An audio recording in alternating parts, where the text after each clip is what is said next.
Agora, no programa Emoção Sertaneja, Assuntos do Coração, com o psicólogo Evaldo Mariano. Evaldo Mariano, boa tarde. Boa tarde, Maria José. Boa tarde, Kennedy. É um prazer estar aqui para a gente falar hoje sobre um tema, autovalorização. A importância da gente se valorizar, principalmente nas relações. Tá certo. Então vamos conversar? Vamos começar a nossa conversa. Vamos lá. Essa conversa tão esperada durante a semana. Uma conversa que acaba que é terapêutica, porque faz a gente pensar, refletir sobre alguns comportamentos que a gente vem tendo aí ao longo da vida, né? O Evaldo, você não tem noção de quantas pessoas você está ajudando com essa conversa aqui todas as quartas-feiras. Tem muitas pessoas que cada história que você fala, cada assunto, tem gente em casa que se identifica. E os seus conselhos ajudam bastante. Isso é gratificante, né? Exatamente. A proposta é para a gente pensar um pouco. A gente fica tanto na zona de conforto e as palavras ditas aqui é para colocar a gente um pouquinho na zona de conflito mesmo. Falar o que precisa mudar em mim para que eu tenha novas escolhas e novas consequências. Quais são os sinais que a pessoa não se valoriza? É bacana essa pergunta, Maria José, para a gente pensar primeiro no significado de valorização, né? Valorização é dar valor, é reconhecer o seu próprio valor. E eu fico pensando o tanto que algumas pessoas têm dificuldade de olhar para suas características positivas, as suas virtudes, e em relação a isso acaba se colocando um pouco na postura de vitimismo, que é olhar, fazer um movimento contrário, né? Então de achar os defeitos, vamos dizer assim, eu sou burra, eu sou magra, eu sou gorda, eu não tenho inteligência, e acaba colocando em si características que, ao invés de promover uma autovalorização, muito pelo contrário, faz com que a pessoa se deprecie com palavras. E eu digo que as palavras, elas são muito importantes, porque elas é que regem aí todo o nosso sistema interno. Então é de extrema importância observar um dos sinais de uma pessoa que não se valoriza, é aquela pessoa que está sempre disposta, está sempre disponível, ela dá mais que recebe, não tem uma proporção em termos de reciprocidade, né? É aquela pessoa que só doa para a relação o tempo todo, até porque ela tem medo, né, do que as pessoas possam pensar, da pessoa terminar com ela. Então é uma pessoa que não vê qualidades em si, geralmente é uma pessoa que tem dificuldade de encontrar essas qualidades. Eu falo que assim, um dos exercícios interessantes de se fazer nesse processo de autovalorização, de se valorizar, é tentar identificar quais são suas características positivas, o que você faz que é bom. E a gente, quando conversa com as pessoas, observa que tem gente que não sabe identificar as qualidades, as possibilidades. Então, enumerar isso, fazer esse exercício e mais, estar disposta a entrar no movimento de abertura e flexibilidade para sempre crescer e sempre se desenvolver. Eu falo que na vida a mudança, ela é permanente. Então a gente está em mudança permanentemente, mas a gente sabe que tem pessoas que são muito cristalizadas, tanto no pensamento quanto no comportamento. E aí não tem mudança, porque não tem a abertura para se desenvolver na vida e crescer. Então, uma das leis da vida que eu costumo falar muito para os meus pacientes lá no consultório é para a gente observar como as pessoas nos tratam, porque também é um bom termômetro para a gente também tratar na mesma proporção, né? Não que a gente vai ter uma atitude hostil com o outro, mas às vezes a gente valoriza tanto uma relação, a gente se doa tanto e, pelo contrário, às vezes não recebe isso. Então é preciso observar como é que é esse sinal. A gente tem que priorizar quem nos prioriza. E antes da gente priorizar o outro, a gente precisa se priorizar. Tem que pôr limites, é isso? Tem que pôr limites. Então, Isso significa que uma pessoa que não se valoriza é uma pessoa que tem baixo limiar de limites, né? Exatamente. É uma dificuldade, a pessoa tem dificuldade de colocar não. E aí é complicado porque ela acaba aceitando tudo do outro, né? Um comportamento manipulador, aquela pessoa que gosta de controlar, aquela pessoa que é ofensiva, que é ciumenta, que trai, que cria situações de rejeição, uma pessoa que não te coloca como prioridade. O Pedro Bial, ele tem uma frase que é muito bacana, né? Ele fala assim que quando uma pessoa quer de fato alguma coisa, quarta-feira vira sábado e sábado vira uma oportunidade. Ou seja, a pessoa prioriza, a pessoa valoriza o outro. Agora, aquela pessoa que você manda uma mensagem, depois de 3, 4, 5 horas ela vai te responder. Isso fica pra gente pensar qual que é o grau de importância que você tem na vida dele. Porque às vezes a pessoa te responde uma vez na vida e outra vez na morte, e você fica ali mendigando migalhas de atenção. E eu falo que nós não somos formigas para aceitar migalhas. Insistindo naquilo que não vai dar certo. Justamente. Né? E relacionamento, namoro principalmente, esse é um processo de conhecimento. E é ali que a gente percebe onde a gente está investindo, né? Tem namoros que pode evoluir para um noivado, para um casamento, e tem namoros que infelizmente tem que chegar ao término porque não é saudável, não há esse processo de respeito, de valorização. Então é necessário observar quando tem esses comportamentos, né, que afetam, que traz sofrimento, chamar a pessoa, conversar, acordar, alinhar, para que seja equiparado, né? Essa questão de reciprocidade afetiva. Inclusive, esse é um tema que eu quero falar futuramente aqui com vocês, né? Porque às vezes a gente se doa tanto e o outro. Qual que é a contrapartida? Um relacionamento, ele só tem possibilidade de dar certo se ambos estiverem dispostos a construírem junto o relacionamento, que é desafiador, né? Porque a gente precisa refazer, se desfazer, construir, se desconstruir, sair da zona de conforto. É um processo. Relacionamento é para os corajosos. É fácil lidar com a gente, mas às vezes é difícil lidar com o outro. Evaldo, mas assim, uma pessoa assim não pode-se dizer que é uma pessoa muito carente? É carência que faz isso? A carência pode ser uma das possibilidades, né? Então, assim, são vários fatores. É o que a gente falou também do ciúme, né? Então, a autovalorização, ela está muito mais ligada com amor próprio e com baixa autoestima. Então, a pessoa que tem uma baixa autoestima, ela tende a olhar para si e ver muito mais defeitos do que qualidades, assim. Se é que a gente pode chamar de defeitos. Eu estou falando aqui no ar, mais numa medida didática, pedagógica, para a gente entender, mas no consultório, na clínica, eu gosto de falar aspectos do comportamento humano que podem ser melhorados, porque isso já muda totalmente e já abre possibilidades. Ô Evaldo, eu tenho uma pergunta aqui de uma senhora, inclusive ela ligou ontem, porque hoje ela estaria em casa ligadinha ouvindo a gente. Meu nome é Vilma, tenho 73 anos, eu me apaixono facilmente e depois não consigo esquecer a pessoa, fico sofrendo muito, choro muito, me sinto muito sozinha. O que você diria?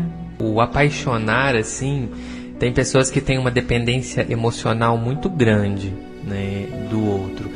E aí a dependência é aquela questão, eu preciso do outro para sobreviver. Nós vivemos num mundo em que as pessoas estão muito sozinhas, né, em que o afeto, o carinho, a afetividade, em alguns relacionamentos é muito precário. E aí é importante observar como é que está esse amor próprio, como é que está essa autoestima, porque se não tiver um amor próprio, que é esse amor comigo, eu me amo do jeitinho que eu sou, com todas as minhas virtudes e com tudo aquilo que eu preciso de melhorar, eu sempre vou ficar na dependência do outro para ser feliz.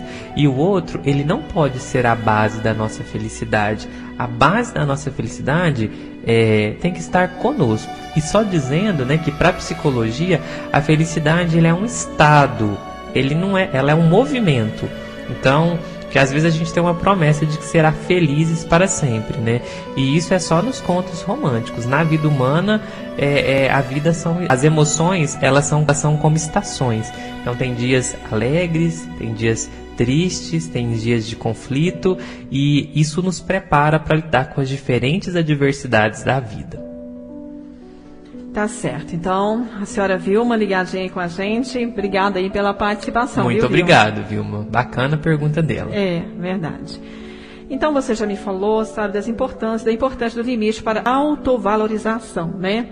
E tem muitos, né? Qual a importância dos limites para a pessoa se autovalorizar? Exatamente. É importante até para a pessoa saber até que ponto que ela pode ir com o outro, né? Porque se você não coloca um não, se você não põe limites, a pessoa vai achando que ali é um terreno fértil para ela fazer o que ela quiser.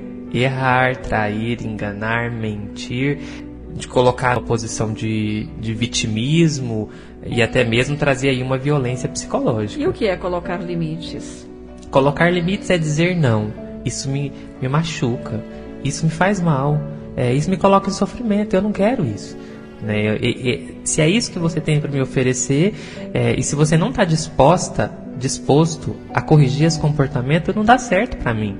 Tem pessoas que têm dificuldade de falar um não posso, assim para mim não serve. Realmente, tem gente que é desse jeito mesmo, mas tem que falar, né? Não pode ficar guardando, não pode ficar sofrendo, aceitando. E nós vivemos numa cultura em que o não, a gente quase não fala não para as pessoas. A gente é muito do sim, né? Tem gente que tem dificuldade de se impor numa relação, de falar não. E o não, ele é saudável, ele é necessário. Faz parte, né? O não é saudável, realmente, porque traz melhoria, né? Para a vida da pessoa. Exatamente. Porque tem gente que só sabe falar sim, para não magoar. Para não magoar. E se magoa, né? E se magoa, porque aí fala sim para o outro, sendo que na verdade gostaria de falar não. Tá certo. O Evaldo, existe alguma orientação para melhorar a autoestima? Porque é difícil, tem muita gente que não sabe o que fazer, como fazer. É bacana, né? Essa pergunta que você está dizendo, porque o Charlie Chaplin, ele tem uma frase que é assim: aprender a se colocar em primeiro lugar não é egoísmo, nem orgulho, é amor próprio. Então, para isso, é de suma importância se priorizar numa relação, né? Se colocar em primeiro lugar. Isso não é uma atitude egoísta, por mais que às vezes a gente pense que e mais, evitar comparações, porque às vezes a gente se compara muito com a vida alheia, né?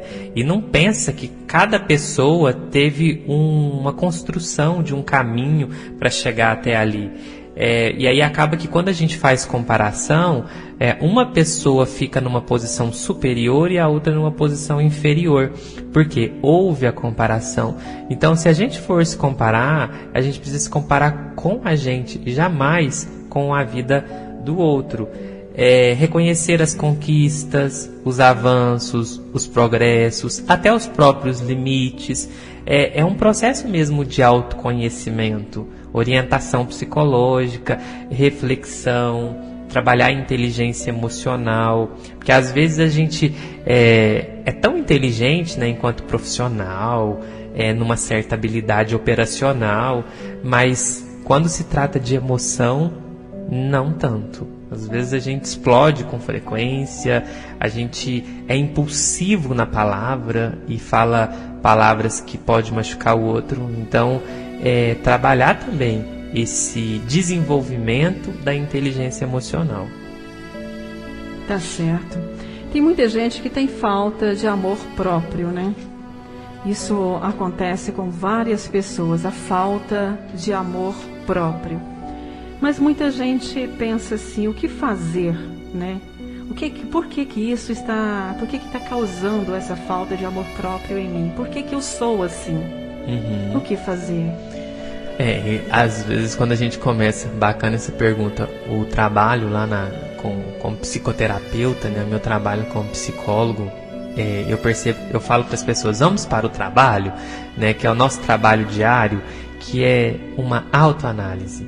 Por que que eu aceito tantas migalhas? Por que que eu tenho dificuldade de ter amor próprio? E isso começa lá na constituição da infância, nas relações familiares, nos estímulos que a pessoa tem ao longo da vida, porque alguns estímulos, talvez a pessoa foi privada de estímulos que potencializasse a autoestima, a autoconfiança, o amor próprio. E aí, ao contrário, é uma pessoa que se torna insegura, com baixa autoestima, carente, dependente emocional, tem dificuldades de fazer escolhas, é uma pessoa muito introvertida, introspectiva, precisa do outro o tempo todo para tomar decisões, tem medo de sair da zona de conforto, do que é conhecido, e se arriscar, não se arriscar de uma forma irresponsável, mas se arriscar no sentido de crescimento. O Rubem Alves, ele fala que ostra feliz não faz pérolas. Então a gente em alguns momentos tem que ter o conflito para que a gente consiga, após sair do conflito, ter aí um crescimento e um desenvolvimento pessoal. Tá certo, muito bom, né? A gente vai ouvindo e aprendendo, com certeza. É muito bom falar com você, viu, Evaldo? Muita gente tem falta de amor próprio, como eu te disse, né? E, claro, tem tratamento para isso?